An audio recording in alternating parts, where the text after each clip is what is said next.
The screen ignites with static light, then silence, then the deep, resonant hum of something ancient awakening beneath the Antarctic ice. "It's not supposed to move, Doctor," Lyra says, her voice trembling as the wormhole generator bends the room into liquid geometry. Around her, air twists like molten glass, and every monitor flashes the same impossible reflection. The team staring back, older, scarred, and wearing the same insignias they'd invented just yesterday. A thunderous pulse breaks through the lab's gravity, and a second Lyra steps forward from the shimmer, whispering, "We warned you not to finish this experiment." The hum becomes a scream. Time fractures in ribbons of blue light, swallowing their future and their past in a single breath. If you met the future version of yourself, would you still trust who you've become? The lab is gone. Only a dim tunnel of glass and smoke remains. The team drifts weightless, tethered by faint blue light. "Are we dead?" Lyra steadies herself, studying faint shadows moving inside the glass walls, reflections repeating every gesture a second too late. Her older self's voice murmurs from somewhere beyond the echo. "Not dead, just remembered too soon." The corridor trembles, reality looping on itself like an unfinished thought. Data streams flicker across empty air, showing impossible footage of the team's future deaths. Lyra watches herself aging in reverse, each frame erasing another version of her past. "Every choice is feeding the wormhole," she mutters. "It's trying to finish what we started." A voice crackles from the void. Her own, decades older. "You think you opened it, but it opened you." The wormhole expands again, consuming their memories like vapor. Instruments melt into the air. Kane screams as his voice echoes twice, once from the present, once from 1,000 years ahead. "If we seal it," Lyra says, "we erase ourselves." The older Lyra steps through again, holding a crystalline shard pulsing like a heart. "Then you already have." The world reforms into silence. A frozen sunrise over the ice plains. One Lyra stands alone, breath visible in the thin air. Around her, time fractures like glass, showing infinite Earths, some thriving, others dead. She lifts a fragment of the generator, now inert. "We met ourselves," she whispers, "and they were terrified of us." The reflection smiles back from every broken sky. Snow hisses across the collapsed research dome as a lone distress beacon blinks in defiance of extinction. Dr. Lyra crouches beside it, brushing frost from its fractured screen. The signal stutters, an encrypted transmission in her own voice. Lyra primed to echo bass, it repeats, looping endlessly, but she never recorded it. The sound carries something older, almost weary, as though time itself were speaking through static. Kane steadies the antenna, his breath crystallizing in slow motion. "If it's you," he says, "then who's answering us from the other side?" Lyra listens to her future. Self-whisper coordinates to a place that no longer exists. They shelter inside the fractured communications hub, its walls trembling under the storm. The signal strengthens. This time, not Lyra's voice, but a chorus of overlapping timelines, each version of herself repeating a single word. "Remember." The sound warps the air, bending the light into spirals. Kane grips his head as the echoes merge into one voice. Ancient, exhausted, omniscient.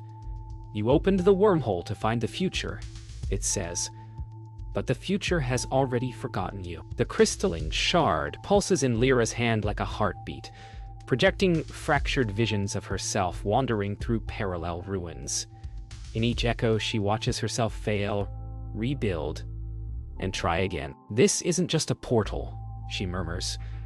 "It's a record of every attempt." The shard hums, showing one final timeline. An older Lyra standing at the same spot, whispering the same words before the sky tears open. "How many times have we done this?" Kane asks. "Enough," she replies. to learn nothing stays fixed in time. Wind collapses into silence.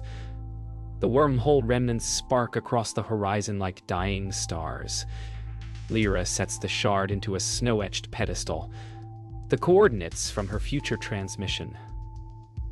The ground trembles. A second Earth bleeds faintly through the sky above, continents rearranged, and oceans glowing red.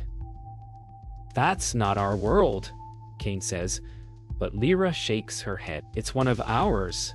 The pedestal hums, sensing both realities into phase.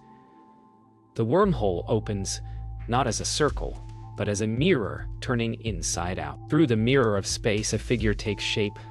Lyra again, but impossibly ancient, her skin translucent, her eyes reflecting galaxies. "You shouldn't have tried to fix the past," she says softly. "It was never broken." The wormhole flickers like a dying sun. Kane reaches out, but light consumes him first, stretching his image into infinity. "Every version of you ends here," the elder Lyra whispers. "The only question left is, which one remembers?" The storm folds inward, pulling time shut like a wound. Lyra wakes suspended in light. No gravity, no cold.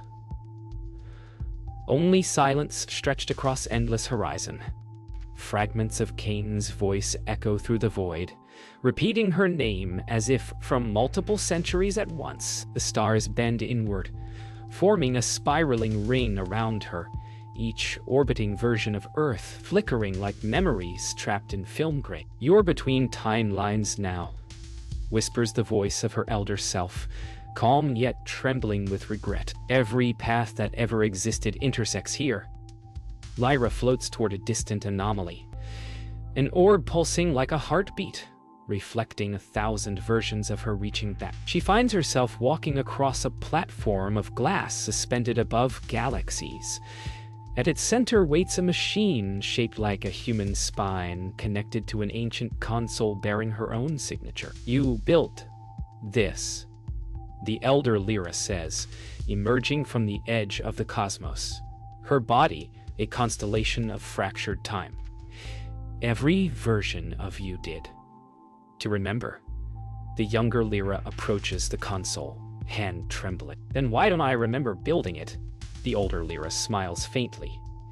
"Because remembering is what breaks the loop." Equations float like constellations before her eyes, forming recursive loops that write and erase themselves in the same motion. Kane's voice emerges from the light, fading between timelines. "You're rewriting the start of everything." Lyra studies the code pulsing through the air, each symbol a decision she never made. She hesitates, realizing that pressing execute could reverse the wormhole's birth, or erase every version of her that ever existed. "If one must die," she whispers, "let it be the one who forgot." Her finger hovers above the light. The cosmos shatters silently. Stars implode into glowing threads, weaving a tapestry of collapsing timelines. Lyra falls through herself, each layer a different century, a different regret. She sees Kane alive, then gone, then never born. The wormhole blazes open one last time, sucking in every echo of reality. "There's no end," the elder Lyra murmurs as her body disintegrates into light. "Only recursion." The younger reaches out, her hand dissolving, her scream swallowed by infinity, folding into a single frame of light. When light returns, she stands on a quiet plain beneath an unbroken sky. No wormholes, no echoes, just calm. The snow is warm, glowing faintly from below, as though the planet itself remembers her. Lyra exhales, realizing she can no longer hear her other selves. "Maybe this is the first world," she whispers. In the distance, something stirs, a small pulse of light, rhythmic and alive. A new signal, faint but rising. She closes her eyes and smiles. "Hello?" Lyra opens her eyes to find a field of grass made of glass, each blade humming faintly in resonance with her heartbeat. The air smells of ozone and memory. Above her, the sky ripples, not with clouds, but data, holographic patterns flowing like auroras. Kane's voice calls from somewhere unseen, distorted yet familiar. We made it through. She turns slowly, seeing him walking across the crystalline plain, alive, yet flickering between transparency and form. "Are you real?" she asks. "Real enough," he replies. The ground hums louder, and from below the surface, she sees billions of reflections, each version of herself waking beneath the same false dawn. They crest a ridge and see it, a city built from echoes of their own research station, multiplied endlessly. Towers of glass, each window playing a memory. Some show their triumphs, others replay the instant the wormhole broke. "This place," Kane murmurs, "is built from what we remember." Lyra steps forward, watching her younger self through one of the windows, laughing, alive, unscarred. "Then we made this world," she says. The city hums in reply, as though acknowledging its creators, but beneath that resonance lies a different frequency, a heartbeat that isn't theirs. They enter the city's heart, a vast atrium lined with floating orbs of light, each pulsing in rhythm with their thoughts. The air buzzes with energy. Lyra touches one orb and it shows her a vision, Kane's first words when the wormhole was activated. "These are memories encoded into the physics of this place," she realizes. "Our consciousness built the architecture." Kane looks up, eyes reflecting endless orbs. "Then what happens when we stop remembering?" The lights dim slightly, as though listening. The heartbeat beneath the city intensifies, shaking the glass towers. The orbs shatter, unleashing spectral copies of Lyra and Kane, hundreds of them, each slightly out of sync. "They're us," Lyra gasps, fragments that never collapsed into one. The echoes begin to disintegrate, merging into streams of light converging toward the city's center. "It's collapsing!" Kane shouts. "It's choosing a single timeline." The two run through cascading debris, the world around them flickering between moments of creation and destruction.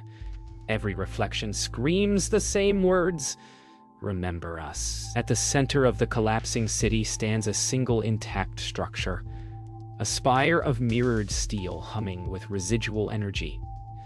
Lyra presses her palm against it, and static floods her mind. A voice breaks through the noise, her own, but older, clearer. Lyra primed to echo base. The recursion ends here. The sky folds in on itself, turning the horizon inside out. Kane grabs her hand as the spire ignites, sending a beam of light straight through the clouds. "It's sending a signal," Lyra whispers, tears freezing midair. "To where?" Kane asks. She smiles faintly. "To the moment before it all began." The world blinks out, then breathes again. Lyra stands beneath a dawn she has never seen, a pale sun rising over an ocean of clouds that shouldn't exist. Kane is beside her, solid now, his reflection no longer fragmenting. "Did it work?" he asks, voice barely more than a breath. She scans the horizon. Their city of glass is gone, replaced by a single, seamless landscape, a world reborn from memory. In the sky, a faint pulse lingers, like the echo of a heart too far away to name. "Maybe we're the first," she whispers, "or maybe the last." The light thickens, rippling across them like water. And somewhere above, the wormhole hums again. They walk for hours across glassy plains where grass hums like circuitry beneath their feet. The landscape feels organic and digital at once, alive with faint whispers, as if the world itself remembers them. "It's beautiful," Kane says, "but it's not Earth." Lyra nods, touching the air, her fingertips leaving trails of light. "It's what the wormhole saved. Our data, our consciousness. A perfect reconstruction." She turns to him, smiling faintly. Except for the missing pieces in the reflection of her eyes, the world flickers once, like a heartbeat skipping time. Night falls, and the stars distort into spiraling patterns, the wormhole reforming above them. It followed us, Lyra says, voice trembling. The sky rips open, exposing the void between worlds. Through the light, faint silhouettes move, echoes of their past selves repeating the same gestures, trapped in an infinite loop. They're still trying to close it, Kane realizes. The air vibrates with their overlapping screams. Lyra steps forward, her reflection merging with the others. Then, we finish it here. She reaches into the light. As she touches the wormhole's edge, it reshapes into a mirror. Her older self staring back, eyes wet with regret. You can't end it without ending yourself. The reflection whispers. Lyra breathes slowly. Then let the last version of me remember why we began. The mirror fractures, shards swirling into a storm of light. Kane reaches for her, shouting her name, but she's already stepping through. In a flash of brilliance, her body disintegrates into pure luminescence, scattering across timelines like pollen in the wind. The wormhole begins to close, its scream fading into silence. The next morning, the world is still. Kane wakes beside the dying fire, his comms device blinking faintly. A soft voice comes through. Lyra, if you hear this, it means the loop is closed. Her words ripple through the air, synchronizing with the rhythm of the new sun rising. You'll live now, free of recursion. Just remember why. The device flickers out. Kane looks skyward as the first true dawn breaks across the reconstructed Earth, its light carrying faint whispers of her laughter. For the first time, the horizon doesn't echo. It answers. Centuries seem to pass between blinks. Kane sits atop a crystalline ridge overlooking a new world that hums with peace.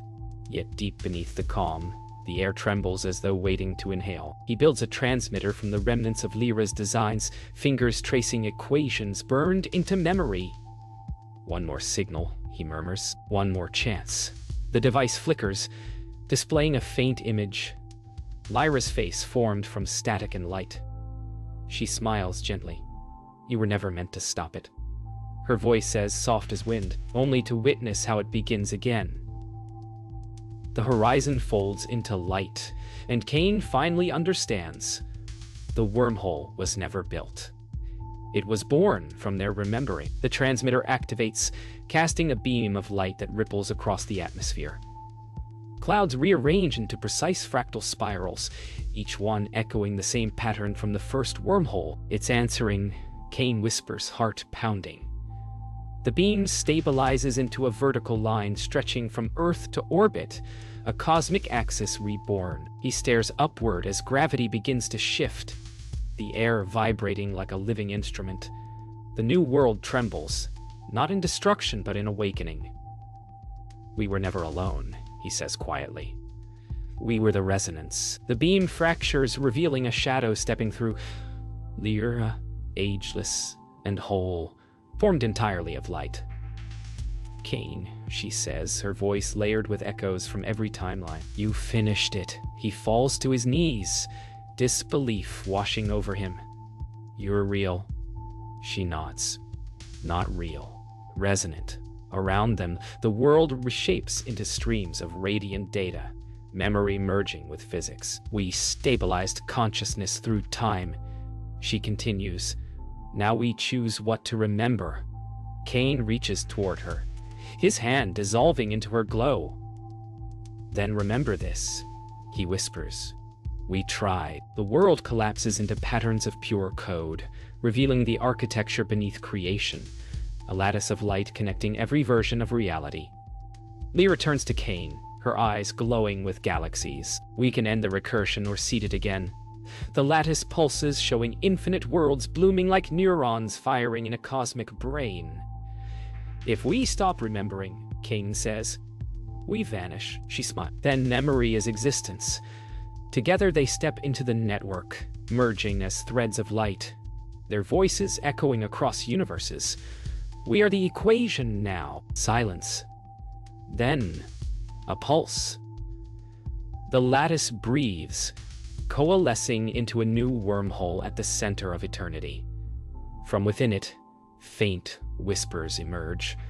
Scientists on a distant world beginning their first experiment, unaware of what awaits. The loop has restarted, but this time it hums with harmony instead of chaos. A single voice echoes faintly across the cosmos. Lyra's. Gentle, omnipresent. Every beginning is just memory, remembering itself.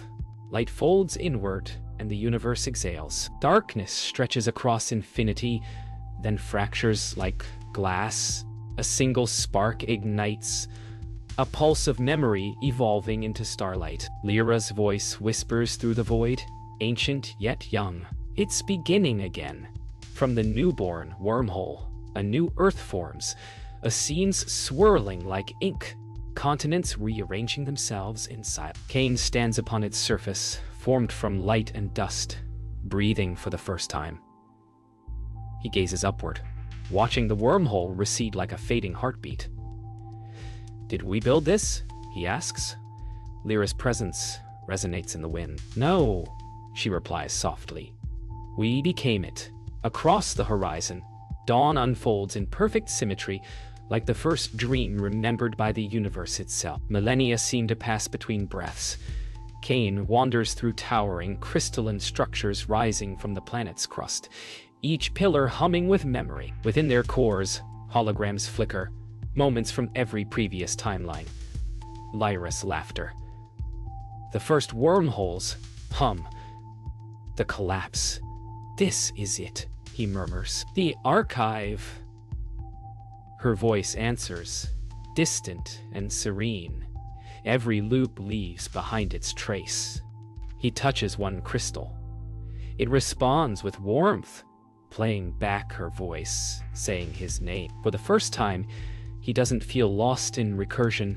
He feels found. From the archive's base, a path leads Cain into a valley of fractal flora. Plants woven from energy, blooming in geometric perfection. He kneels beside one, noticing its petals form equations he once wrote. Life remembering physics, he whispers. Physics remembering life. Lyra's voice hums through the flowers, soft as gravity. This is where the recursion found balance. A single blossom unfolds to reveal a miniature wormhole. Stable, silent, self-contained. Cain smiles, realizing the universe has learned. You made it better, he says to the unseen sky. No, Lyra replies, her tone like the rustle of time itself. We made it remember. Cain stands at the edge of the new world's atmosphere, a transmitter glowing in his hands, built from memory and light.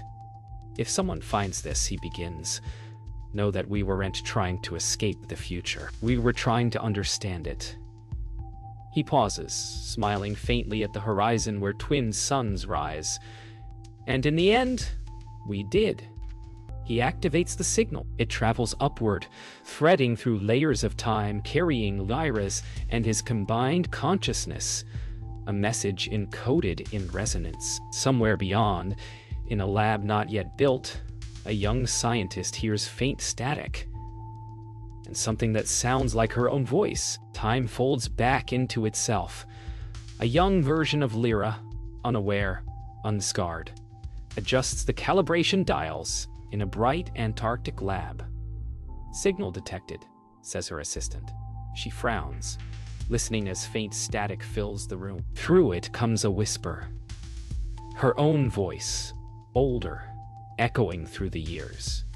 If Earth could call you after its death, would you answer? The air vibrates. Monitors flash the impossible frequency, the seed of the first wormhole. She hesitates, then smiles, unaware that history has just restarted. The loop is perfect. Memory breathes again.